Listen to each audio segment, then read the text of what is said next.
राम राम सबको। आज मैं आपको उत्पन्ना एकादशी व्रत की कथा सुना रही हूँ।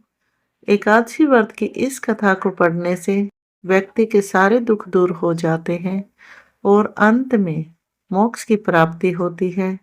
ये कथा भगवान कृष्ण ने धर्मराज युधिष्ठिर को सुनाई थी। हिंदू धार्मिक मान्यताओं अनुसार इस व्रत को करने से भगवान विष्णु की असीम कृपा प्राप्त होती है। साथ ही इस व्रत के प्रभाव से माँ लक्ष्मी भी प्रसन्न हो जाती है। जो व्यक्ति इस व्रत को सच्चे मन से करता है उसके जीवन में हमेशा सुख शांति बनी रहती है। ऐसी मान्यता है कि इस दिन भगवान विष्णु की शक्तियों में से एक देवी एकादशी ने उत्पन्न होकर राक्षस मुर का वध किया था। अगर आपने ये व्रत रखा है तो इस दिन जरूर पढ़ें ये व्रत कथा।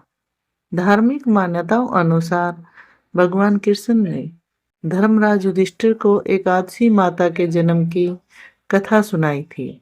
इस कथा के अनुसार सतयुग में मुर नामक एक राक्षस था जो बेहद बलवान था।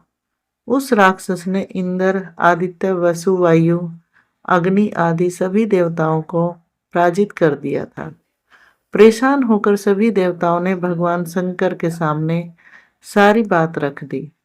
तब भगवान शिव ने कहा, हे देवताओं, तीनों लोकों के स्वामी, भक्तों के दुखों का नाश करने वाले श्री हरि विष्णु की शरण में जाइए, वो ही आपके दुख दूर करेंगे।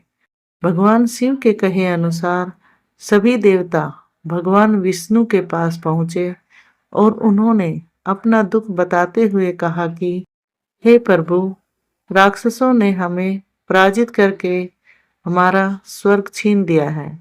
आप उस राक्षस से हम सब की रक्षा करें। भगवान विष्णु ने देवताओं को चंद्रावती नगरी जाने को कहा। उस समय राक्षस मुर सेना सहित युद्ध भूमि में दहाड़ रहा था। तब खुद भगवान हरिहरन भूमि में आए और उन्होंने राक्षस मुर से युद्ध किया। ये युद्ध पूरे 10,000 साल तक चलता रहा, लेकिन मुर नहीं मरा। फिर भगवान विष्णु बद्रिका आश्रम चले गए। वहां हेमवती नामक सुंदर गुफा थी। उसमें कुछ दिन आराम किया। यह गुफा 12 योजन लंबी थी और उसका एक ही दरवाजा था। भगवान विष्णु वहां आराम करते करते सो गए। मुर भी भगवान विष्णु के पीछे पीछे उस गुफा में आ गया और भगवान को सोया देखकर मारने की सोचने लगा। तभी भगवान के शरीर से उज्जवल कांतिमय रूप वाली एक देवी प्रकट हुई।